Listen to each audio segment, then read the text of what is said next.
crystal clear water, timeless coastal towns, and 1,000 islands waiting to be explored. Hi, I'm Dee, and you probably recognise me more from my offshore racing adventures. But in this 6-part video series, I'm switching gears and I'm sailing in the beautiful waters of Croatia with the RYA and Sunsail. So let's get started.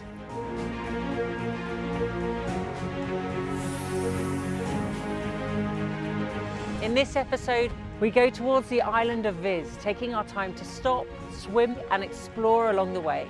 Once we arrive, we head inland to visit a local winery, discovering the traditions and flavours that have shaped island life for generations. From quiet anchorages to vineyard views, this is about seeing a different side of Croatia, the one you find when you step beyond the boat. The best days in Croatia often begin under sail, and for us that's exactly where this journey started. With steady winds in the sails, we set our course towards the island of Vis, enjoying every mile along the way. So today we sailed from the island of Salta and we came down to Vis. And it's probably the longest journey we're going to do. We're out on the water for 4 hours. But what's really nice about the Dalmatian coast with the 1,200 islands of choice is the next destination is always line of sight navigation. So you don't have to worry about being a bit nervous about your ability to navigate. You can always see where you're heading to. Part of the magic of sailing here is the freedom to follow what catches your eye. And when we spotted this beautiful secluded bay, we couldn't resist heading in for a closer look.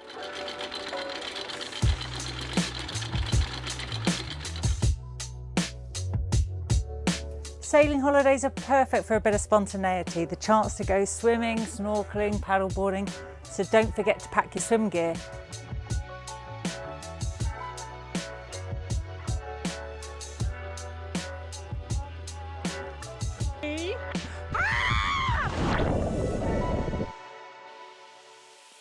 I really hope you're enjoying the trip so far. We've got a lot more coast to cover and some pretty incredible places coming up. So don't forget, hit that subscribe button and ring the bell. It's the best way to join the crew and make sure you don't miss out on our next adventure. We've come to a town quay and we left a really nice secluded anchorage. And that's what's lovely as well, because every few days you can choose a town quay, visit the shops, re-provision, and then go and have your isolation and your time away, maybe swimming and just having a relaxing time on the boat.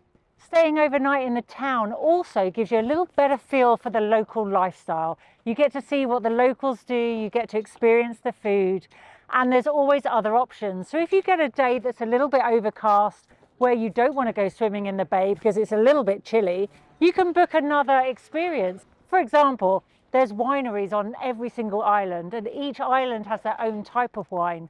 So if you like a glass of wine, it's definitely worth a chance to explore that. And that's exactly what I'm going to be doing this evening.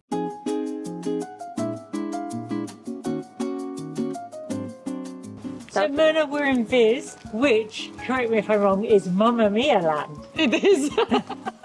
So are we going to go and sing? Well, we can.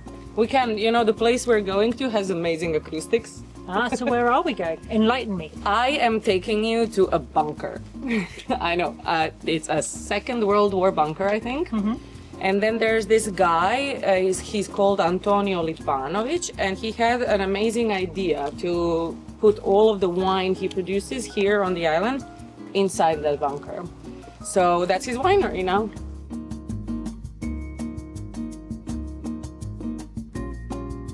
Tell me a little bit about the venue, because it's very unusual. Yeah, there is the kind of military place they made 1950s, very soon after Second World War. Me and my father discovered that place 97 and work all years, and then 98 we take the first grape inside and make it. But what makes this work is the consistency of the temperature? Yeah, it's 19.5, it's the middle of summer, you know, when the outside burning everything, you know, it's very constant inside.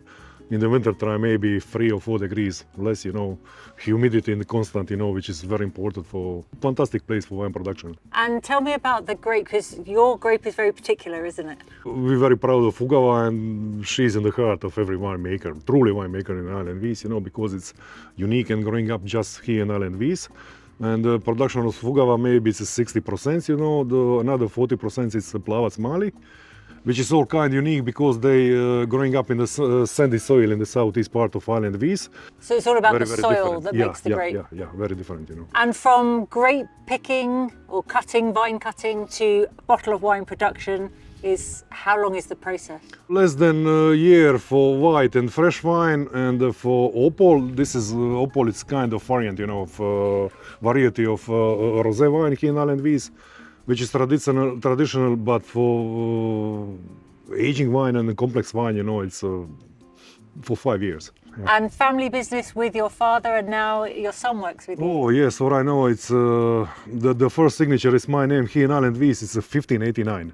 Wow. It's a guys. That's Vina Lipanović. It's the first Lipanović. It's recognized in some book, you know, something, you know.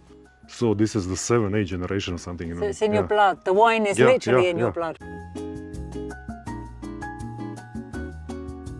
I've never made a rosé in island Vis, never. But this we call that Opol. So just different of Opol and the rosé. It's 5 hours. It's much darker color, you know. Yeah. And this is the traditional, you know.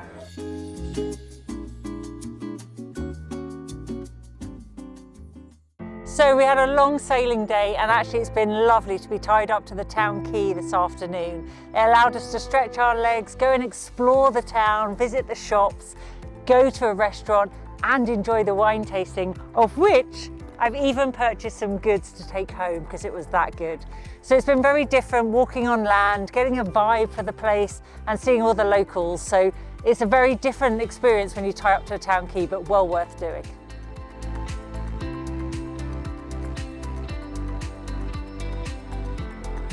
We've had some great sailing, but then we were ashore, moored on a town quay, so we got to explore a bit of the town, different aspects of life on a boat and then life ashore.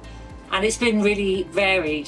So I've really enjoyed that. And I believe we've got a little bit more of that to come tomorrow, because it's certainly a diverse area, the Dalmatian coast. It is stunning. And what we've got to do is work to protect that. So that's what I'm going to learn about tomorrow. Next time on Cruising in Croatia, we're taking a look at the environmental pressures facing Croatia's coastline and marine ecosystems, and discovering how, as sailors, we can all play a part in protecting these incredible waters and the wildlife that depends on them.